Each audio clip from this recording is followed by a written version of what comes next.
Going the distance with local sports. This is the X Sports Network.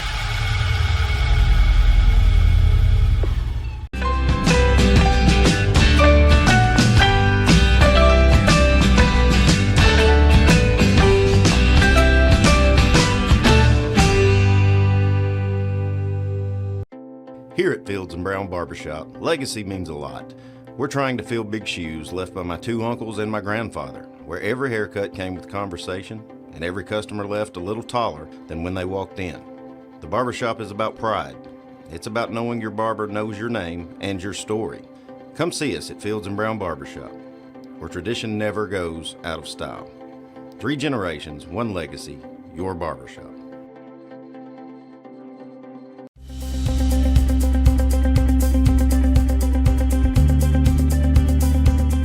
Arctic Air keeps your home or business comfortable. For more than 20 years, we've provided outstanding residential and commercial services through Southern Middle Tennessee. Whether you need assistance with your heat, air conditioning, preventive maintenance, or anything in between, trust our reliable team to get the job done. We'll take the time to figure out your specific needs and recommend what we believe is right and best for your situation. We've been using Arctic Air for over 15 years now. Their service is great, they're here when we need them, and their prices are competitive. They take the worry out of the heat and air so I don't have to. Arctic Air. When you need us, we'll be there.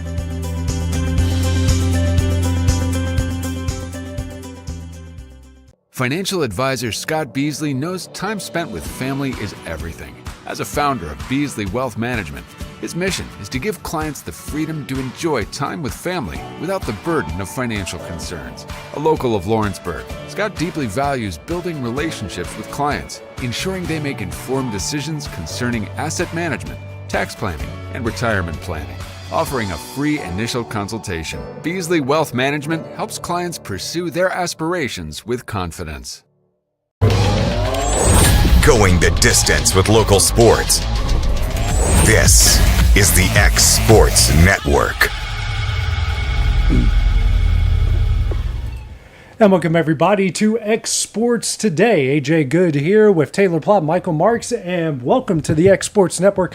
Brian Gobble, it's good to have you along here, man. We're excited to have you a part of the team. Excited to be here. I've been following you guys and seeing all the good things y'all been doing. So hopefully I can contribute and be a good voice. Yeah. So you're going to hear Brian's voice. He's going to be helping us out a lot on the voice side, the commentating side, and the production side. Mm-hmm. So we are. Because, if you haven't noticed, we cover a lot now, like a lot. Like, I feel like I'm getting an oil change on my car every week at this point now. Yeah. So, which is a good thing. We'd rather be busy than bored. Oh, yeah. That's for sure. But, guys, speaking of busy, there's a lot of people getting rid of people, and including over in Nashville today. The Titans fired head coach Brian Callahan just 6 games into his second season. Finishes with a 4-19 record, including 1-5 this season. That includes with number 1 pick Cam Ward. After extended conversations with our owner and general manager, we met with Brian Callahan this morning to tell him we are making a change at head coach. President of Football Operations Chad Brinker said in a statement, "These decisions are never easy and they become more difficult when they involve people of great character. We are grateful for Brian's investment in the Titans and the Tennessee community during his tenure as head coach. We thank him and his family for being exemplary ambassadors, the Tennessee Titans." So, guys, I think we kind of knew this was coming. Yeah. Titans weren't great a year ago. A lot of questioning of his coaching, and none of that was squelched at all this season, including playing pretty terrible against a terrible Las Vegas team yesterday. Yeah. And I think we all knew. I mean, it was pretty. It was never a question of how. It was always a question of when. Yeah. And the Titans beat everyone to the punch here today. Yeah, I mean, they definitely did. And like you said, the writing was on the wall. Mm-hmm. It was just a question of when this was going to be happening. And I felt like it was kind of the right time to go ahead and do that. I don't know. I don't remember exactly what led to Vrabel's firing. I know that he had good teams that were probably underperforming a little bit, but look what he's doing up there in New England. Yeah. I mean, Tennessee's got to be looking at this and be like, what if we just ended up giving him a little more time? Right. And you feel like the Tennessee Titans ended up taking a step back from what they had, and now they're even in a worse situation.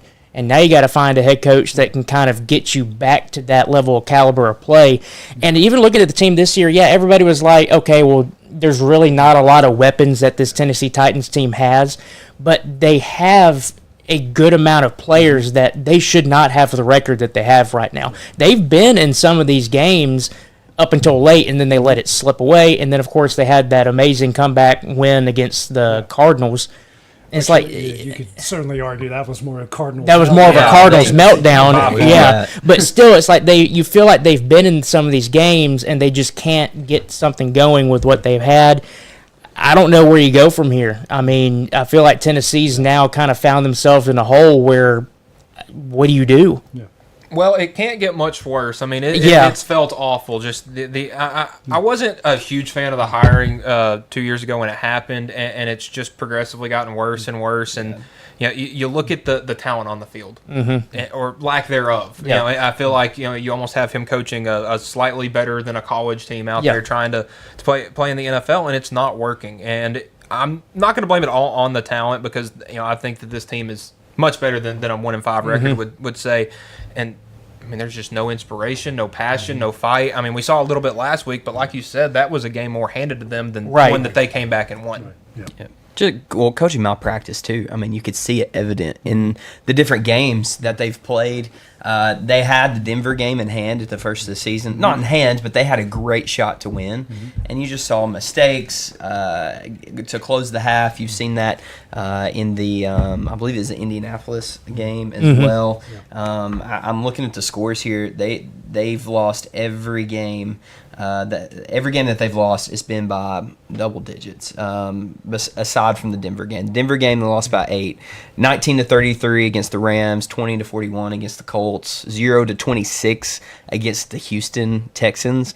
The Houston Texans, you're losing. You don't even score a point. I mean, I guess D'Amico Ryans. Did I get that right? Yeah. D'Amico Ryans. I guess he's a good coach and a good defensive guy, but man, just looking incompetent at times. Well, I would say Houston hadn't won a game at that point, Yeah. so that was Yes. a winless team shutting you out 26-0. Exactly. It's bad. At home. Yeah, at home. Maybe we can trust Borgonzi to do something well with the general manager position. I don't know. Just the overall question I have is, where do you go from here? Because you look, I can't tell you. the thing that irks me, and I don't really consider myself like a diehard Tennessee Titans fan, but I would say I'm at least a fan of the Tennessee Titans because they're in my home region basically, and I do enjoy seeing the Titans do well, and I feel like that's been a job ever since Fisher was there. That seems like it's a good place to get hired. Sure. Now it almost is like, are you kind of lowering your kind of not worthiness, but kind of Your value. your value of who can we get to come here? And I don't know who you could. There's I don't always know. like some random coordinators. Yeah. At this point, you're not going to get another team. Right. Yeah. So it's making it That's the more one and with the more NFL, possible. right? Yeah. That's why it's looking more and more possible. The NFL Yeah. tried to get it thrown out and settled out of court, and that that appeal was shot down. So Gruden's pressing on with that. I think you have a lot of good selling points with the Titans. I mean, you have a young quarterback. Cam Ward has not looked terrible. No. He has some teaching moments, but he's a rookie. Who doesn't, right? So I think Cam Ward is promising. You have a new stadium coming in here in a couple of years. Nashville's a great city. There's some great selling points. It's just can Amy Adams Strunk get out of her own way and allow Mike Borgonzi and whoever he hires to do what they need to do? Because I think that was kind of, me and my buddy were texting earlier, I think that was kind of the point with Vrabel, is I don't think Vrabel could fully do what he wanted to do, and that's part of the reason why he left, right? So, Well, and the reason that those couple of years of Vrabel went so well is, you had the GM hire his head coach, and that head coach picked his quarterback in Ryan Tannehill. Yeah. Now you have, Carthen gone. Now his coach gone, and now that's their quarterback, Cam Ward, sitting there waiting for somebody to pick him up. Yeah. And I think it just puts the Titans in a tough spot. But maybe they'll come out inspired, Sunday. But You could. Yeah. right now, I mean, it's hard to tell. Yeah, and I'm sure we'll start to hear some this is just happening, so we don't know any candidates, and it's probably a little too early in the process to see who's going to break out. But it gets wild. But I guess they're wanting to be the first one to the auction. I guess you can say. Well, guys, they're not the only ones firing people. It was Black Sunday yesterday. Trent Bray out at Oregon State after an 0-7 start. Trent Dilfer out at UAB after starting 2-4 there in his third year. And, of course, the big one, James Franklin out at Penn State after an 0-3 start there in the Big Ten. Here's some of the quotes said today by their athletic director, Pat Kraft. "I'm here to win a championship," Kraft said. "Believe our fans deserve better." Here's some of the more. "This is not a 3-game thing," Kraft said. "This is really diving where we are as a program. What is the trajectory of the program? We want someone who will attract elite talent, retain players in the NIL era, make Penn State a destination. Our coach needs to be able to maximize elite level resources, attack the transfer portal, and develop at the highest level. Footballers are backbone. We have invested at the highest level. With that comes expectations," Kraft said. "I believe a new leader can help us win a national championship, and now is the right time for this change." When the Nittany Lions fell in home in double OT to Oregon, dropping Franklin to 4-21 at Penn State against AP top 10 opponents, including 1-18 against top 10 Big Ten teams in conference games. His .160 winning percentage against the top 10 is tied for the third worst by a coach of a minimum of 25 games at a single school since the poll era began in 1936. I knew that it was that bad, but I didn't know it was that how bad that was. Because that's the thing is, like, Penn State is a team that is in these big 7-versus-3 type of games, and they never win it. I mean, it just feels like every year it's, Penn State, can they do it this year? The answer is always no. It's been no, and this year more resounding. But listening to what the athletic director at Penn State, the kind of coach he was talking about, there are two names that come to mind when I'm thinking about that. Eli Drinkwitz at Missouri. I mean, he has built Missouri up to a pretty fairly good SEC power with limited to no resources. And then Matt Rule at Nebraska. I mean, look at how quickly he's got Nebraska from the depths where they're winning 2 games every 3 years to now they're 5-1 and in the top 25 again. Is Matt Rule a Nebraska guy? Yes. He is a Nebraska guy. According to today, he did not shut down the Penn State talk. He said about Nebraska, this place is elite, and I want to be a great father. I want to be a great college football coach. And so I'm not going to talk about a lot of job openings when they come. He kept talking about how great Nebraska is, but he didn't shut down or say, no, I'm not interested in Penn State. He didn't, and I mean, I wouldn't be shocked. But the thing with James Franklin, I have a friend of mine, he's in the weather community, but he's a huge sports guy, and he's a huge Penn State fan. And he posted this last night. So he said, James Franklin obviously had been the coach since 2014. His accomplishments, 104-45 record, 5 AP top 10 finishes, 7 AP top 20 finishes, 6 10-win seasons. They won the Big Ten in 2016. They made the playoff appearance last year. Won the Fiesta Bowl in 2017, Cotton Bowl 2019, Rose Bowl 2022, and Fiesta Bowl in 2024.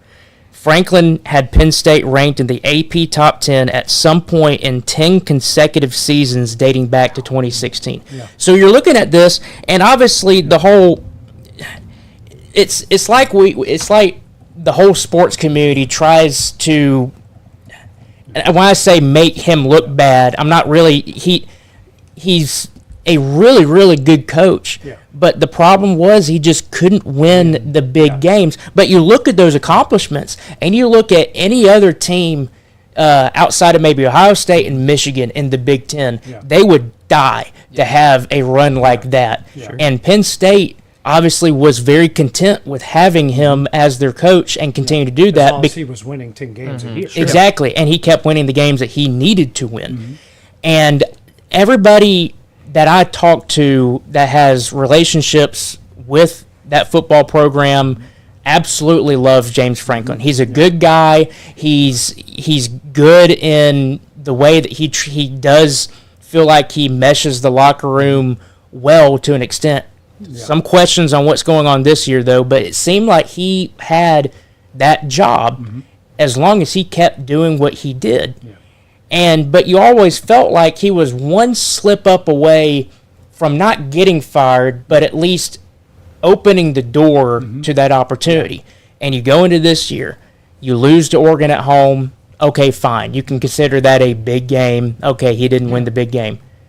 Get trashed at UCLA. Obviously, the score didn't look like it, but they got trashed at UCLA. Yeah, that's bad. And then that is the one that opened the door, and Northwestern was the one that kicked him out of the door. And it you said all the right things, and that's, I covered Penn State for a year when I lived up there. It was in COVID, so I didn't have hardly at all any face-to-face interactions with him.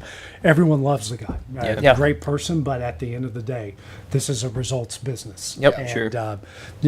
The schools want butts and seats. The school wants you buying the apparel. They just signed this big deal with Adidas. There's some rumors Adidas might have had some influence in this, and none of that's been fully corroborated, even though I know the reporter and I know his reputation well that's reporting that. He's not hearing that from some, the homeless guy on the street on Beaver Avenue. He's not hearing that there. He's probably hearing it from some high-level people. But at the end of the day, you got to win those games. And when you're hearing it from everybody, at some point you need to make a change. Yeah. And, that bet, we've how many times we talked up over here, how many programs across the country would die for 10-2 every year and a chance to make the playoffs. I know the two teams whose helmets are on this platform would die for that, but also I come because this team right here, when I was covering them, fired a coach that went 9-3 in 3 straight seasons. They said we're competitive, we're in the top 25 every year, but we feel like we're a national championship level program. We're going to take a chance. Because you can be 9-3 every year, and you can pull off you can get a couple top 25 wins, and that looks great. But when you're not at that Ohio State level, you're not at that Michigan level, and you flip it to the SEC, you're not Georgia, you're not at Bama's, you're not at Tennessee's, you're not at Ole Miss's level right now. 10-2 gets really old really quick when you're not winning the big game. Well, that's why Georgia fired Mark Richt. I mean, that's very a great comparable. example. Very, very comparable. I was looking at the records. The records are a little different. Mark Richt won about 50 more games than James Franklin did at Penn State. Was he there at Georgia longer than Franklin was at Penn State? Maybe about 2 or 3 years. Not 2001 and 2015 is what I have on my computer. So a little bit longer. Just a little bit longer. But around both of them, ballpark, are around 50 losses. James Franklin had 104 wins. Mark Richt had around 150 wins. So Mark Richt had a little more. And maybe that's what bought him more time, a few more wins, a little more success, but some SEC championships. Sure. Well, and you also feel like Georgia kind of knew they had Kirby, just waiting. As soon as we're we're done with Mark Richt, we can go get Kirby from Alabama. I don't know if Penn State has that guy. I don't know. I mean, Matt Rule's not a given. Yeah. I haven't heard a whole lot of. You're not getting Kurt Signetti. Do you guys? No. He's past you. Yes. Yeah. That would be a step down, which I think that played a big role in this because the same day, Kirk Signetti's in year 2. You think it'd be a step down? What's that? You think it'd be a step down? From what he's building in Indiana, yes. Really? Indiana to Penn State is a step down. Yeah. Yes. And they've got more NIL money in Indiana right now. Which is, it's a crazy thing to That think. blows my mind. Like I get, it makes like sense. I, like makes I get sense. it. He's from Pennsylvania. His dad was a longtime coach at IUP. Won some D2 national championships there, but he went to Indiana. He's getting a lot of money. The pressure's not as big. They love the guy. They love the guy. And that's another one of those age-old questions. Do you want to build this into the next Michigan and Ohio State, or do you want to leave for one of the old powers? Sure. And come with all the expectations. And plus, but when I say that made an impact, because he's in his second year, he made the playoff in his first year. Now he's beating top 5 teams on the road. Yeah. It's wild. The one thing, so I don't know why this is kind of came to my mind. So hear me out on this. Yeah. I don't know who they're going to get for a head coach. I would say go after Matt Rule. I would say go after. Why am I blanking on his Drinkowitz over there over at Missouri? I would go after some of these guys because you are still Penn State. Yes, we just talked about Indiana. And so you still have that brand. So you still have that pull for some of those bigger names. But hear me out on this. I don't care who gets the head coaching job. but you need to have an offensive coordinator at that program that can actually do more than it feels like they're able to do. And I think they have one. I think he's being handcuffed. He was being handcuffed by his head coach. He could be. That's another one of those. But that could be a UCLA situation. Get that guy out of the way. Yeah. And I was going to say, look at UCLA. Mm-hmm. If you're looking if there's a new head coach that's going, I'm cleaning house, I need to find an OC, look at Neuheisel at UCLA. Because for some reason, they had this dude kind of behind the scenes, and all of a sudden he gets this opportunity, and he looks like an offensive genius. Yeah. And I would say give him a shot at being an OC in one of those spots. Yeah, and now I'm pretty sure at some point Wisconsin's going to get rid of. I feel bad for him because I think that he just took it because it was a Big Ten job. He missed out on Michigan State a couple years ago, and he took it just because it was a Big Ten job. And I think he's just not the right fit for that place. Yeah. I hope that. I think he's more of a second edition of Scott Frost. We saw him take a Group of 5 program really well and then jump to the Power 5 and do absolutely nothing. Yeah. All right, guys. Coming up next, we're going to talk what actually happened on the field coming up this week. And don't you love it? Firing coaches and you totally forget that they actually played football this past weekend. So we'll discuss all of that when we return. Since opening our doors in 1904, Builtwell Bank has existed to be the local economic engine for the communities we serve. No matter if you're buying a car, saving for retirement, or finally buying that forever home, Builtwell Bank is here to help. From personal checking and savings accounts to a full suite of business and commercial banking with treasury management services, we'll make sure you'll have a dedicated Builtwell banker that understands your unique needs and stands by you every step of the way. No matter where you are in Tennessee or Northwest Georgia, there's likely a Builtwell Bank location nearby. Come see us and let our dedicated financial team help you with all of your banking needs. Member FDIC.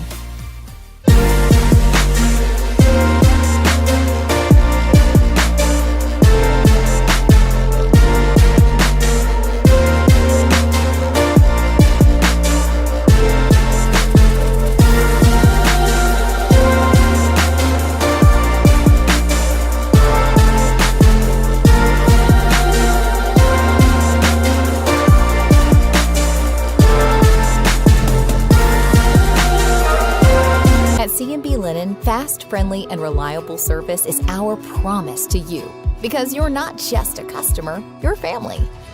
From multi-use linen to branded floor coverings and a complete range of cleaning supplies, C&B Linen is here to make sure you have everything you need. From our high-quality products to our fast, friendly, and reliable service, you'll experience the difference with C&B Linen because you're not just a client, you're part of our family. You'll be winning with C&B Linen. Got a dent, a ding, a scratch, or a bent fender? Major or minor, Car Country Collision Center in Leoma can fix you up. Car Country works with all insurance carriers, gives free estimates, can work on foreign and domestic vehicles, and has experience you can trust. They've been in business since 1990. Unfortunately, accidents happen, but you can get your car back on the road with as little hassle as possible with the help of Car Country. Call 931-852-4708 or stop by at 2567 Highway 43 South in Leoma. Hey everyone, this is Landon Saunders. And this is Nate Patterson with Cloud9 Fiber. We're excited to finally be able to offer Lawrenceburg our blazing fast, reliable, and affordable fiber internet services. If you're looking for a more reliable and more affordable provider, we at Cloud9 Fiber have you covered. Plans start at $50 a month, and we can offer up to a gigabit to your home or business. We are excited to be able to offer your first month of service entirely free. We encourage you to sign up on cloud9fiber.com or by calling 931-201-9098 so we can help you make the switch today.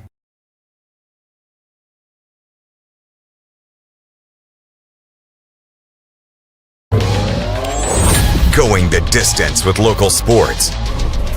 This is the X Sports Network. Welcome back to X Sports Today. AJ Good here with Michael Marks, Taylor Plott, and joining us, Brian Gobble. This very first day, we just said, you know what, you're up here talking to Thank you. You know, he's got to do this at some point, so you're going to see him and hear him a lot for a long time. So I was trying to think of something smart to say and just, long time. You're here till you die, man. Sure. I've been up since 5:15. Thanks for being welcoming. I appreciate the warm welcome. I've been up since 5:15. My mind is, I've got a 9-month-old that doesn't like sleep one bit. But let's talk about the game we were talking about during the break, guys. Controversy all around. Officiating has not been good this year, especially in the SEC. Mm-hmm. Oh boy, guys, did it rear its ugly head in this Georgia-Auburn game. But I think we all, you can certainly make the case that the ball crossed the plane. Yeah. I think everyone's kind of in agreement there. It's close, but you can certainly make the case. However, you can also make the case that Auburn shouldn't have melted down after that, which they clearly did. Yes. Yeah. It was just all around not good. I mean, that team laid down and died pretty much after that fumble. Right. And you have Georgia at the 1 yard line. I mean, but it's Auburn. And we've come to expect that. You force Jackson Arnold to become a passer, and that's not going to be a good team. Right. I read something that after that fumble, they had 30 yards of offense total after that in the second half. It's not going to win you a football game. Yeah. And, it's just not looking good at Auburn. Every week they say the officials have stolen a game from them. Eventually, they're just going to have to go out and win one. I heard someone break it down because Kirby Smart said this in his press conference. The first half, they had them completely full. They were running stuff they had never seen before, but in the second half, they start running the old stuff. Yeah. And that's when they only got 30 yards. I mean, 51 total in the second 51 total. That's what Kirby does, though. Yeah. I mean, Kirby's smart. He figured Tennessee out in the game this year. Like Tennessee set the world on fire in the first quarter. We were up 2 scores. It was setting it on fire there midway in the second half too. Yeah. And the 2 drives for Auburn's that in the second half that weren't 3 and out were 9 plays that were a minute, 5 plays, 2.5 minutes. So just getting nothing done. Yeah. You got nothing done, and fast forward to today, and On3 Sports is now reporting that Damari Alston is no longer with the team. Their captain and running back, and apparently Hugh Freeze did announce that. So what the thing that has become, and you mentioned it, we kind of come to expect it from Auburn, is they end up melting down, and it's the way that they melt down. It's not just let me put this out here. If you're watching a Tennessee game and they're playing Georgia and Tennessee's up by just a touchdown, say it's 21 to 14. Or 38 to 30. Or 38 to 30. Let's go down that road. But what I was going to get at is if you had one bad thing happen to you, that you're probably not going to fold. You're going to try to fight back, and you still have that effort. If something bad happens again and again, so most of the time you can kind of start to see, especially with college teams, they will start to fold under those circumstances. So if you had multiple things that ended up going wrong and against you, I could understand how you could probably start to feel like you're defeated and give up. Sure. With Auburn, it has consistently been one thing. And the problem with it is it's usually one stupid thing. Now the fumble, okay, but that was a huge backbreaker for sure. But you go back and look at some of the games where they start melting down, it could be a holding call. It could be a pass interference call. It could be something so minute, and all of a sudden they just, we're done. We give up. There's no effort. I think what and just because it's happened 3 straight weeks, I think they've almost told themselves the refs aren't going to let us win this. Why should we even try? Yeah. That's what it looks like because you watched them. It was almost 2 different football games. The first half to the second half. Did you see Freeze's halftime interview going into the locker room? Yeah, he looked dejected and he looked like he lost the game. Then the way he was talking about the referees and the way everything went against him, dude, you have a halftime and a whole nother half of football. Get in the locker room and coach your team. Him and his AD were yelling at the officials. Oh my gosh, that's a bad look. So I don't know. Correct me if I'm wrong. I don't feel like I'm the only one that has this idea. One, yes, I think we can all agree that the officiating across the SEC this year, across college football, and across college football, there's a call at Iowa State and Colorado that was. That was terrible. I need full-time refs. terrible. I need full-time refs in a hurry. Yeah. But you kind of get, especially with it, just focus on the SEC, that this year has been not good for officiating. Why is it that it's always Auburn that is the one that is having to post and have their athletic director and president send out statements? It's the second time this year. And it's like, why are you the way that you are with that? I can understand that. Look, I'm not going to. Why are you the way that you are? I understand. Hey, that goal line call. Okay, I can get you behind on that. There are definitely some calls this year going to be like, I can get behind you on that. But this has been a thing going on for multiple years. You are not the only ones that are having to deal with this. You're the only ones that are becoming crybabies over it. Yeah, well, that's the thing. I was going to say the only reason that Auburn is the only one complaining about it is because Tennessee's 5-1 right now, and the refs haven't cost them a game yet. Yeah. But I mean, all across the country, I mean, there are countless games where there are just just a terrible call that can completely change the trajectory of a game.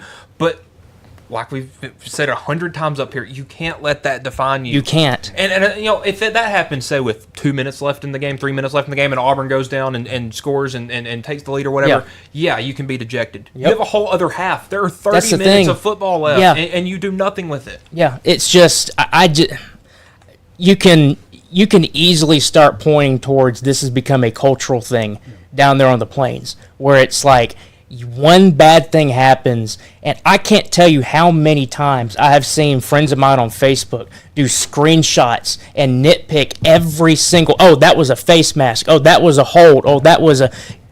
Stop. You're the only team in college football, the only fan base in college football that is doing this crap. Yeah. Obviously, you know that it strikes a nerve, because it's like, why... I understand you're going to have bad calls go against you. And yes, like I said, I can get behind you on some of the ones that have happened for sure. But when your coach and AD are yelling at the refs at the half, you have your guys up there in the radio booth who are almost having a freaking come apart because they feel like the whole world is ending. Get a hold of yourself. Go out there and play football. And just try. None of these calls have been on the last play of the game that actually, so and so screwed them out of a point or gave the other team more points. There have been football after this. And you still had the lead at the half. It wasn't like all that happened and all of a sudden your 10-0 lead became a 14-7 or 14-10 deficit. You had the lead at the half. They were up a touchdown? Were they up a touchdown? They were up 10-3. 10-3. Yeah, they're up a touchdown. You still had the lead going to the half. Play football. And I think this still goes back to Hugh Freeze. And obviously, if you have a team captain and their running back that has apparently just quit the team, you've got problems, big problems. Also in the SEC, guys, Taylor, Bama goes on the road. Good start, has to hold off Missouri there late, and Roll Tide. They win. Alabama, that's 3 straight top, and they got another top 10. I mean, we'll talk about that later in the week, but it's 3 straight wins against top 10 or top 25 opponents, and it's a pretty good win there on the road on Saturday. That was a good win, and again, everybody goes back to, well, what was this Florida State stuff? And I feel like that it was just a team that is really good, and hey, I would consider that a wake-up call.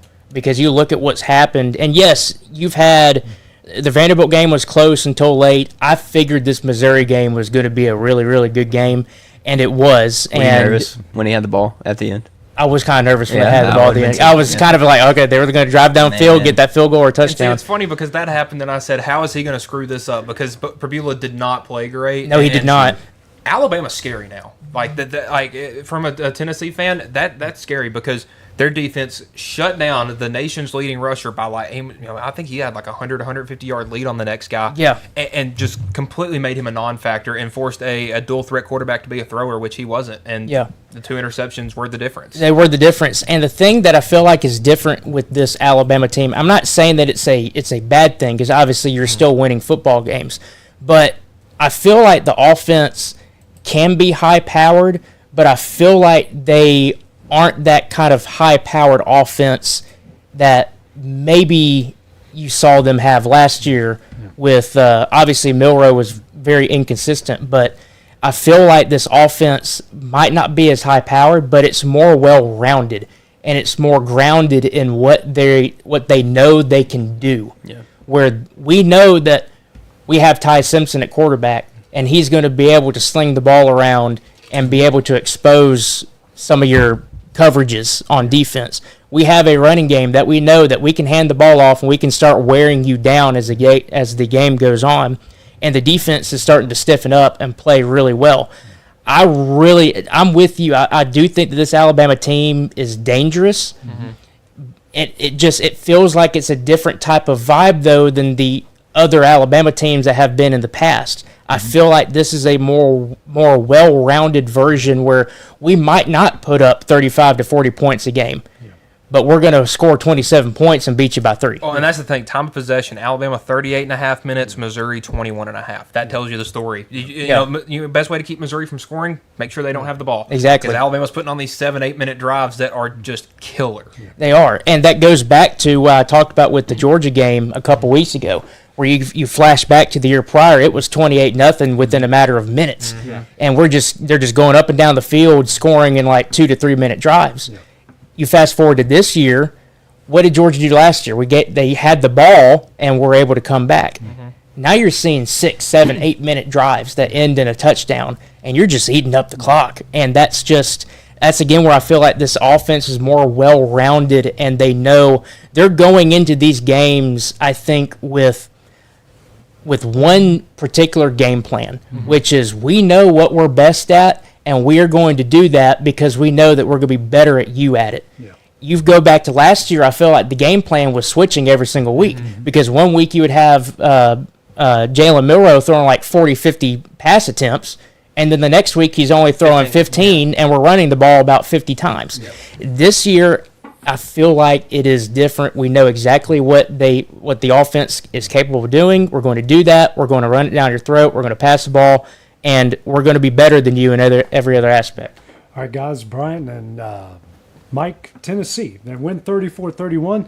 It's not as close as what the actual game was. No. But it was 34-17 there at one point. Arkansas scored on back-to-back drives, kind of a little bit in garbage time there. But, hey, Tennessee 5-1, and I know it seems like every game you all play is down to the wire, but, hey, any win in the SEC is a good win. Yeah, I was just about to say. You're still sitting pretty right now. Yeah, a win is a win, and you know, I feel like people forgetting this. We go back to week 3 or 4. You know, Ole Miss that everybody is talking so high and mighty about is Arkansas's a fumble away in that game from possibly winning it. So I think a win against Arkansas was good. But look, this is a team that had pretty much a new head coach, and completely retooled their defensive staff in a matter of 2 weeks. So what did Tennessee have to watch to go into this? You don't know what they're going to do on defense. Yeah. You maybe have an idea of what they want to do on offense, but that doesn't tell you anything. So this was one that I was a little nervous about just for the lack of unknowns, and a win's a win, and go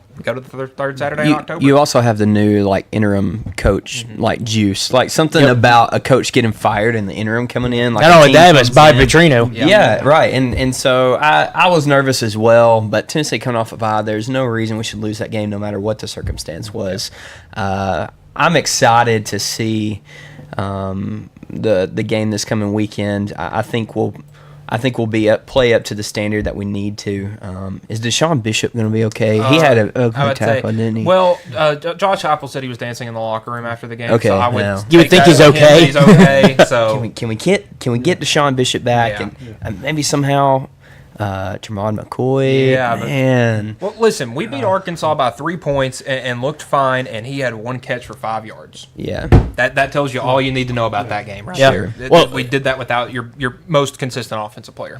Go back to the Bama game real quick. Guess who I don't think even had a catch in that game? One target, no catches. Was Ryan Williams. Yep. Yeah. So same thing with Tennessee. It's like if you can do that without utilizing your best receiver or best player, that's a good thing to have. But I was impressed to see the lack of drops. This was the first week that a receiver or a tight end or a running back didn't have a drop problem. And notice it was the first game Joey didn't throw an interception. Yep. I think that's pretty indicative. And I think him having that good of a game leading up to Alabama is a great sign for Tennessee. But That's going to be a good one next week. It will be. I'm excited. The defense didn't. I think I'm remembering correctly. Correct me if I'm wrong. They'd only given up 17 points. I think up until the fourth quarter. Yeah. Now the fourth quarter was ugly. It was an ugly fourth quarter for the defense. But only giving up 17. Going up into the fourth quarter, you're up 3 scores at one point. You can't complain too much about that. I don't think. Yeah, and your defensive adjustments, because in the first half they ran all over you, like literally ran all over you, and then come out in the third quarter. I had to listen to most of the game on the radio because I was traveling. I kept hearing, "Oh, he stuffs him in the backfield. Oh, it's a 2-yard sack!" If you're not paying attention and you're looking at the Penn State Northwestern score, you're sack. I'm like, well, I guess something good. Isn't he good? I love him. I love him. He's just so good. Man, that's such been a refresher. But Tennessee 5 sacks, 9 tackles for loss. That's big. Yeah, absolutely. Some of the other games, Mike and I, we love talking this group of 5 speculation. I think South Florida. Oh, boy. 21-21, South Florida, North Texas at the half. Did you see how badly it got to 42-21? It was 42-21 South Florida, and there were still 10.5 minutes to go in the third quarter. South Florida, they showed you who they are. They win big. That's a statement win. Yeah. If you're trying, still got Memphis out there, and but being able to beat up on somebody that bad, that's a 27-point win on the road when a lot of people were high on North Texas, me included. Byron Brown's got it going. You got Memphis and Navy. Navy's still undefeated. Yeah. You got Memphis in 2 weeks. That race, because the group of 5 representatives coming out of that conference. Oh yeah, and that race for who gets there. And by the way, they have a championship game, and they might have to meet up again. Yep, should be a lot of fun. Ohio State and Illinois. Ohio State got off to a good start. Yep. Illinois tried to get it close in the second half, just couldn't really do it. We shouldn't be shocked by that at all. Florida was close with Texas A&M before A&M pulled away in the second half. Texas beating Oklahoma. Mateer came back, played okay, but you can fully tell that he was not 100%. We said he shouldn't have played in that game. Yeah, I didn't think he shouldn't have. He shouldn't have played. Well, you watch him in warm-ups. I was telling you guys about this earlier. You watch him in warm-ups, and they're talking about, he's got, they showed what surgery they did on his thumb, and then they showed his brace and him warming up. His hand was ginormous because of how swollen it was. Yeah. And, he's in no pain. You can see him wincing every throw he made during warm-ups, and then you throw him out there and expect something good to happen. And the one thing that I realized halfway through the game, he was 17 days post-surgery, and they said he was cleared. Yesterday was probably the first day he was cleared to throw a football. And you can't go 2.5 weeks without throwing a ball and expect to come in and tear down Texas. The thing that I really wonder, because I remember we sat on this set and we were all in unanimous agreement that he should not have started or should not start that game. I wonder if Venables and that Oklahoma staff felt like this was a must-win game. Sure. Because I mean, you're looking at their schedule coming up. You're looking at their schedule coming up, but you look at it though, and you're coming into the game, and you're what 6-0? Were you 6-0? You're 5-0. 5-0. You're 5-0, top 10 team. Yeah, you have Texas coming off of a loss against Florida, but it's not like you're 3-2 and you're needing that win.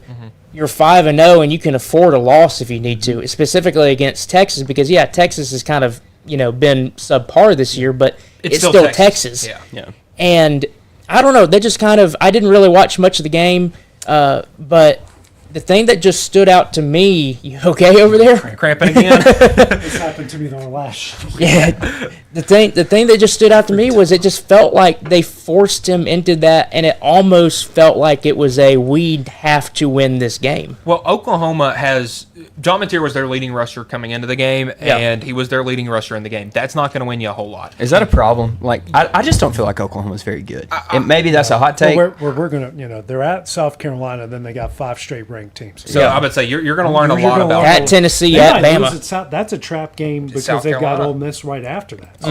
So. I just think that Oklahoma's lack of rushing attack killed them. They spent all that money to get Jay Nott out of the portal from Cal. 1 carry, 2 yards. Does nothing. And you're 5 games in the season, and your quarterback was your leading rusher. Yeah. It's not good. That's not a good sign. That's an issue. And if it's not Cam Newton. Sure. If it's Cam Newton or some of the quarerbacks. Because it was under 200 yards total. That was their leading rusher. So I'm not trying. I don't. I don't want to try to speculate exactly what the Oklahoma staff is thinking, but you look at this schedule. All right, so you're 5-0 going into that Texas game. Yeah. If you lose to Texas, now you're 5-1. Yeah. What if you lose to South Carolina? You're 5-2. You could finish 6-6 after starting you could 5-7. All of them. Yeah. That's the thing. You could lose all of them. And again, I'm not trying to speculate, but you look at the schedule, and if I'm behind closed doors, and if I'm having to force my quarterback to play in that game, who's to say that they're thinking this might be the game that we have to win to become bowl eligible? Yeah. Because they might think we might not win out for the rest of the season. You might go 6-6. Venables is gone in that case, And though, I right? think you have a bit of coaching malpractice done by the offensive staff at Oklahoma and spearheaded by Ben Arbuckle. He wants his guy out there playing. Not this backup quarterback that was a 4-star out of high school, was really, played pretty well for him last year after they benched Jackson Arnold. And it looks like he hadn't worked with the guy all year, that there was just no chance that anybody but John Mateer was starting that game. It stood out to me that it felt like they were forcing it because they felt like they had to have it. Yeah. Other games, Ole Miss. Wow, that was not what I was expecting. Good on Washington State. They've had a rough start to the season this year and fought them hard. But hey, sometimes in college football, you don't always have your A game. You got to survive in advance. Ole Miss sitting at 6-0. Texas Tech might be looking like the best team in the Big 12 right now. They look really good. Yeah, big winners against Kansas, 42-17. BYU still undefeated. They had to come from behind, win that game in double overtime against Arizona. I got to watch a lot of that. You're right about Utah and Arizona State. Utah just thumping them. They didn't have Arizona State didn't have Sam Levitt there, quarterback, and the rushing disparity in that game is monumental. So you look at Arizona State, and they're a pretty good rushing team because of their quarterback giving them a passing offense. Jeff Sims could not throw. So they went 40 carries for 135 yards, about 3.5 an attempt. Utah, 42 rushes, 276 yards, and 6 touchdowns. That's 6.5 yards a carry. Not going to win many. No. Iowa State back-to-back losses. We talked about that horrendous missed pass interference. Actually, was called correctly and then picked up because, Deion Sanders wears headsets. Something about Florida teams and playing Pitt at any point in the season. Doesn't go well. Never goes well, especially Miami's got them at the end of the year. Every time Miami has to go to Pitt at the end of the season, they always lose. I was just thinking 2017, Miami was like number 6 or 7 in the country, had one loss, and all week. And Pat Narduzzi all week said, we're going to win this game. And it was Black Friday. Yep. Right after Thanksgiving, and they won. Notre Dame kind of passed the test a bit there. Big win over NC State. You're right about USC. Put a thumping on Michigan. With a walk-on freshman running back. Michigan hadn't allowed more than 158 yards on 18 carries. Wow. Michigan hadn't allowed more than 7 impressive. yards of play in an entire game since that playoff game against Georgia a couple years ago. And they get ran all over by a walk-on. It just shows how bad Michigan is after they lose their running game. Georgia Tech 6-0, 35-20 winners over Virginia Tech. LSU, speaking of teams that fumbled at the one on a bad call, but hey, they recovered. They won 20-10. Then the big one, guys, Indiana. Nobody, including probably everyone sitting right here, thought Indiana was A, going to go in and win, B, going to win by double figures. Pat McAfee did. I had him because his wife's a Hoosier. I had him going in, and for the singular fact that I was telling you earlier, Taylor, Oregon's only win that they've kind of been hoisting up so high was that win over Penn State. That doesn't look like a very good win anymore. And so I was curious how they would look coming into this game because Indiana's defense is legit, and they shut them down at home, which was so weird. You go back and look at last year's Indiana Kurt Signetti team, and you knew that they were good, but you felt like that when you got to that Ohio State game, that was the game that exposed them from being the great team that people thought that they were to the actual just good team that they were. And, you can talk about how they squeaked into the playoff and everything, but you look at the team this year, and I think it is 10 times better than the team that they had last year. They're so much better. And, I mean, this game proved right here that the top 2 teams of the Big Ten right now are Ohio State and Indiana. And then there's a big gap. And there's a big gap. Big gap, absolutely. Well, guys, here's the schedule coming up before we go to break and we talk about the NFL. Louisville on Friday. We got 2 ranked teams in action. Louisville's at Miami. Then you got Nebraska at Minnesota. Then on Saturday, of course, Tennessee and Alabama. LSU and Vanderbilt is coming up. Georgia Tech and Duke. That could be a sneaky one there for the top of the ACC. Duke's, they're both 3-0 in the league. Duke's red hot. Oklahoma at South Carolina. Ohio State at Wisconsin. Might as well just forfeit it and get it over with. Michigan State at Indiana. Speaking of forfeiting and getting it over with. A&M at Arkansas. Ole Miss and Georgia in that 3:30 slot. That's going to be a good Another one. top tenner. Texas Tech at Arizona State. Memphis at UAB. Oregon going cross country again to Rutgers. Man, why is Washington State getting all these top 25 teams? They're at Virginia. On the other side of the country, nonetheless. Yeah, Texas at Kentucky. USC at Notre Dame. Florida, FAU at South Florida. Missouri at Auburn. Utah at BYU. The Holy War. And that they're ranked again. Yep. Yeah, that'd be I great. think, personally, it's the most underrated rivalry in college By football. far. 'Cause I agree. there's Crazy things, especially when they're ranked. Crazy things happen in that rivalry. That one time that Utah stormed the field like 4 times and won 9. Yep. Yeah, and then Cincinnati, Oklahoma State. So we'll talk more of that as but that's a good set of games. The only thing I will say is watch that Oregon and Rutgers game. Coming off a loss they did at home, now you got to travel cross country. Right. I'd say, thinking about another really good Big Ten team that loses to a good team at home and then has to go across the country to next week to a team that isn't very good. Yep. Yeah, we'll see. We'll see. It's happened before. It's happened before. It'll happen again. We'll talk about week number 6 in the NFL when we return. There's no job too big or too small for Gonzalez Lawn and Landscapes. Owner Chris Gonzalez works hard to make your commercial or residential properties one of the neighbors will envy. You won't find a lower price anywhere else, and that's a guarantee. We offer mowing, landscape removal, small construction jobs, and more. Our team is licensed and insured to ensure the best work for Lawrence County and surrounding areas. Your satisfaction is our goal. We won't leave until you're happy. Call today to set up a free quote.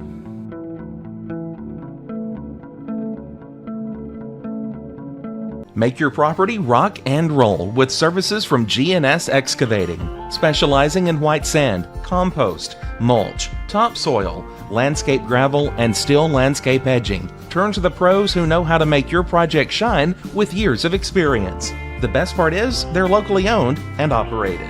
Choose from a vast selection of mulch and rock from their conveniently located facility at number 3 Valley Road in Lawrenceburg, just off Buffalo Road. Phone 931-279-3841 and get started today. Hey, this is Phil Hooper. Get the look you want for your favorite school, church, or business with apparel from HD Ink Screen Printing in Leoma, Tennessee. Got a logo you need embroidered or screen printed? Let HD Ink give you the professional look that sets the bar in today's world. We do fundraisers and custom designed apparel and so much more. Call today, 931-201-2961, or come see us at our new shop located at 26 Ingram Road in Leoma. Remember, HD Ink for the look you want and the look you deserve. A moment in real estate with my dad, Jeff Hood. You know, I get asked a lot about what the market's going to do. How's the real estate market? I've been selling real estate for a long time. And nobody has a crystal ball. And you know what? When it's your time to buy or your time to sell, it really doesn't matter what the market's doing. It's your time, and you have to do something maybe. What makes a difference is the agents and the experience that go to work for you. We're Keller Williams Hood Company, located here in Lawrenceburg, Tennessee. We can help. Hood Company, powered by Keller Williams, the #1 name in real estate. There's a reason owners Tyler and Cindy McDowell chose the name In Service for their towing business. They did because it's their goal to be in service for you on the day that you need them the most. In-Service Towing is now known far and wide for their response time because minutes matter when you're broken down, or their 24/7 availability. You can call them anytime for service. Their professional team with years of experience and their fairness, plus their know-how in dealing with the unexpected. But the thing that In-Service is known best for is how they treat their customers, and that's like family. When you need them, call them 931-843-9098. Jack Davis Insurance, located at 201 West Gain Street in Lawrenceburg, has you covered through life's obstacles. Jack Davis specializes in group insurance for businesses and institutions of all sizes. With coverage for life, accidents, cancer, critical illness, short-term disability, dental, and vision, Jack Davis can customize a plan to meet every need. Now available Medicare plans for seniors. Contact Paige Davis at 931-492-9284 today for Medicare Supplement, Medicare Advantage, and prescription drug plan insurance. Serving Lawrence and surrounding counties since 1987, call the team at Jack Davis Insurance today at 931-242-5225. Are you looking for the perfect refrigerator? What about a new stove or washer or dryer? It only makes sense to shop at the one place that specializes in appliances, top to bottom, big or small. And that's Kelly Appliance in Lawrenceburg. Kelly Appliance is home to all major name brands, including LG. LG makes life good with a full selection of refrigerators, cooking appliances, dishwashers, microwaves, and more, including appliances made right here in Tennessee. Family owned and family operated. Stop by Kelly Appliance on Jerry Street in Lawrenceburg today.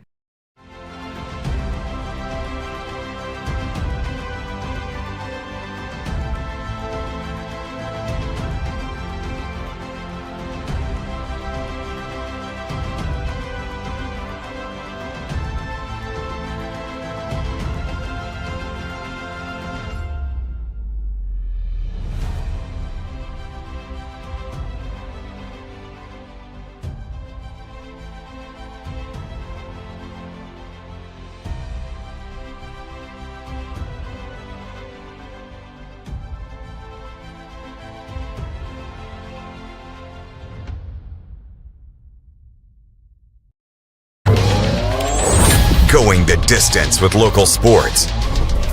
This is the X Sports Network.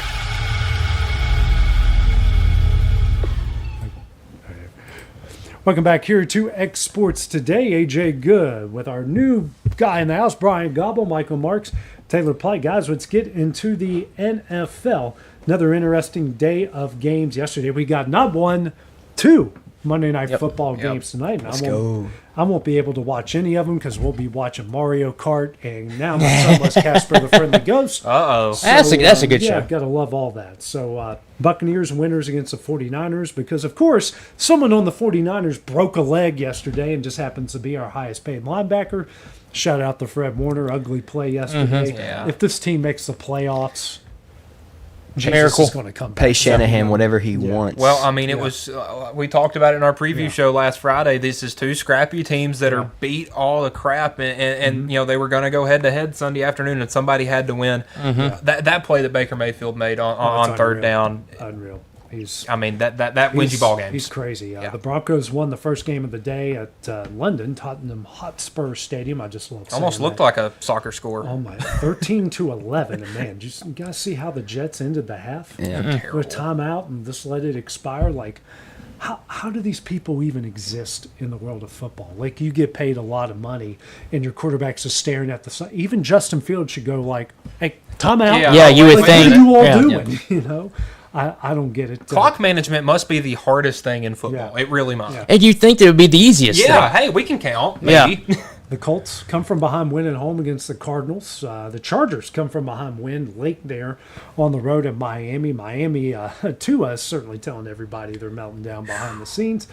Patriots win in New Orleans. New Orleans tried to come from behind. The Browns are a dumpster fire, 23-9 losers at in Pittsburgh. Pittsburgh's 4-1. Yeah. Very quiet 4-1. The Panthers, hey, do not play this team at home. They're 3-0 at home, 3-3 on the year, 30-27.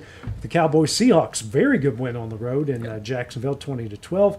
Rams up, they're playing the Ravens. That's automatic, 17-3. We already talked about the Titans losing to the Raiders.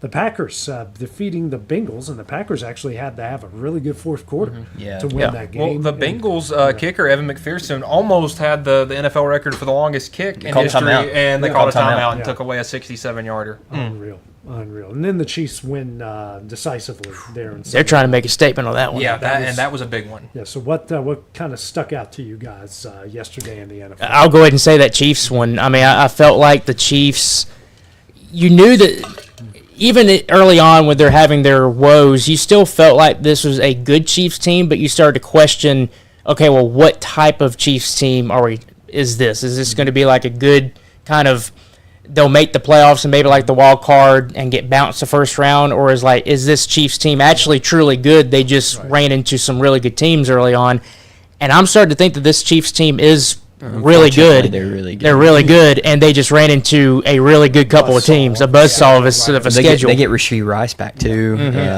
That's scary. They're good on defense. Like Steve Spagnuolo is gotten them coached up on defense. They run a good scheme. They're scary on defense, and Pat's starting to feel himself. Like he's turning into MVP Pat Mahomes again.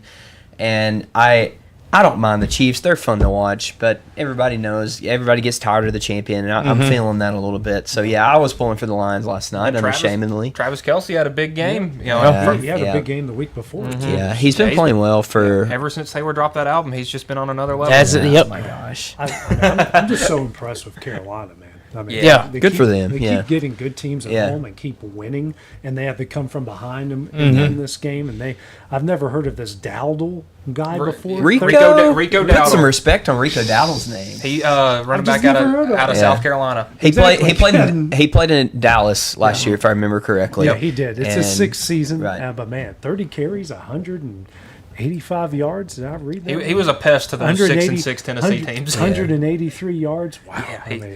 Yeah, 6th year. It's been a while. Yeah. Was Muschamp his coach? Yeah. Yeah, he was. No wonder I forgot about him. Exactly. He was playing for a 5-7. Y'all know who the better running back is right now that we haven't talked about? Cam Scatterbo. Yeah. I mean, how about the Giants win 34-17 against the Good grief. Jackson Dart and Cam Scatterbo are They're figuring fun. some things out there. They're fun. Yeah, but they have to learn how to win away from home at one point because they've beaten San Diego and they've beaten the Philly. Yeah. But both of those have been in New York. Yeah. If you're going to be a good team in the NFL, you got to win on the road at some point. And I want to go with the Patriots as my surprise team of the year because they were kind of left for dead, and they brought Mike Vrabel in and were like, oh, how much can he help? They're 3-0 away from home. Yeah. That's pretty good. And Drake May has been awesome this year. I don't know where this came from because, I mean, what bit we saw of him last year, it looked like he was a bit handcuffed last year. We didn't see anything like what we're seeing from him this year. Keyshawn Boutte looks really good. I mean, Stephon Diggs, that whole Patriots offense is completely retooled. That Bills game opened my eyes to how good the Patriots are this year.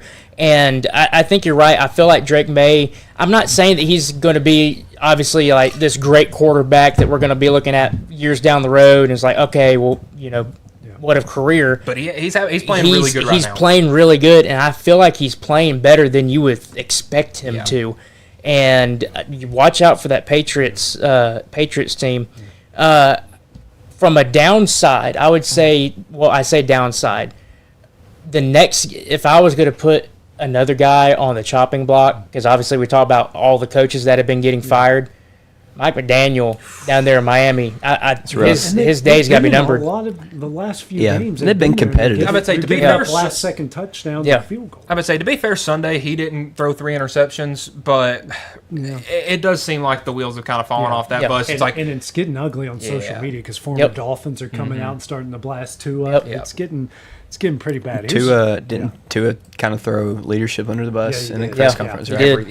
Talking about team-only meetings and guys showing up late, but everyone keeps saying, "Hey, you're the leader. Hold them accountable. That's your job." Well, not only that, I think Tua said something about like leadership.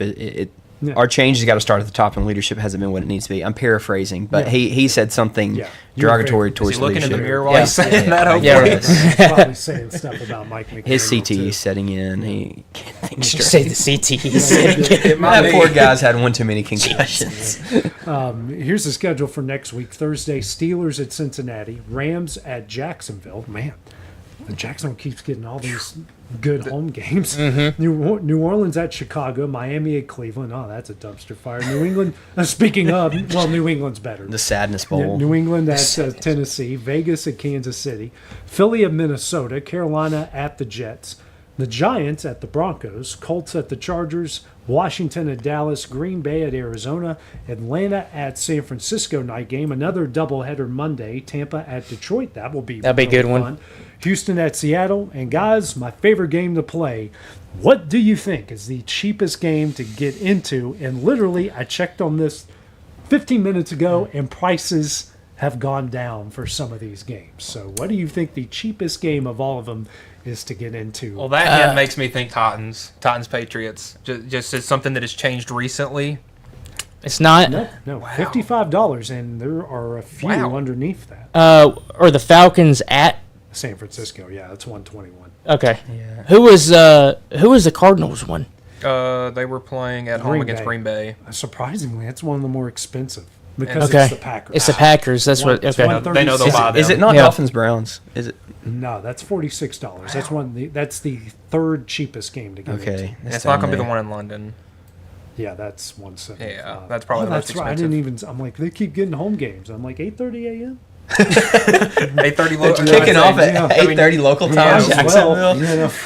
A great downtown district. Just walk right is over. Is it Saints Bears? Saints Bears. That was going to be my next guess. Where is it? At the noon game. Oh, thank you. Oh no, that's 271. That's oh wow. Okay. That is the shocked about that. That's the second most expensive to get into. I guess since they announced that new stadium for the Bears, that they weren't. Is it in Chicago? It's right. Yeah. Okay, I guess I could see that. Yeah. Man, it's not the Thursday night game or any of the Monday night games. East Coast or West Coast? Middle. Middle. Okay. Raiders at Chiefs. No. Nah. 209. I just third most expensive. With the wall there. Giants Broncos. It is. That's 226. Wow. I would say I figured Mile High would be pretty up there. You say middle. Is it the? We've went through a lot of the games. It can't be It can't be Steelers Bengals, is it? No. I wouldn't think so. It's Commanders Cowboys. How? Really? I would not. I'm excited for that game. I saw that game. The second time that they have been the cheapest game to get into this season. Can you guess? I saw that game. I was like, "There's no way." Well, the last time it was the Giants. Yeah. And that was Giants, and that was a great game. game. It was like $31. So wow. Miami, Cleveland's 46. That's in third place. Indy at the Chargers, which those LA games are really cheap to get into. Yeah. Nobody goes. Judging by all the fights in the upper deck, a lot of people are getting in there. $37. So can you all guess? So it's below $37 to get into Washington and Dallas. That number's crazy. Is it Dallas? Yeah, it's at Dallas. Is it $28? $25? 20. 23. 20. God. To get into a game at AT&T Stadium, $23 to get in the door. What was the one a couple? It was like it was like I feel like the Titans one was, or maybe it was a college game we were talking about that gotten into like $12 or $15. Yeah. No, it was the Titans Cardinals last week. It was like $17. Yeah, it was cheaper. 2 weeks. That was the cheapest game to get into this year. $23. That's insane. Get on whatever website that is that ESPN uses and take advantage of that. Wow. Probably in the nosebleeds, but hey, you're in the game. But that's going to be I think that'll be a fairly good game. Yeah. Absolutely. That'll be a lot of fun. Well, guys, a fun episode here of X Sports today. So we will, no show tomorrow because I've got to drive the Timbuktu again, but I'm looking forward to it. We got our one of our TCCAA games. Mm-hmm. We've got Roan State at Cleveland State. That will be 5 o'clock our time, 6 o'clock their time, because I keep crossing over and I get lost in all that at the same time. But we'll be back here on Wednesday afternoon. So for the new guy, Brian Gobble, Taylor Plott, Michael Marks, I'm AJ Good. We'll see you guys tomorrow. It'll be on Wednesday. It's one of those days. We'll see you guys then. Now I'm all lost. I can't get it. Man.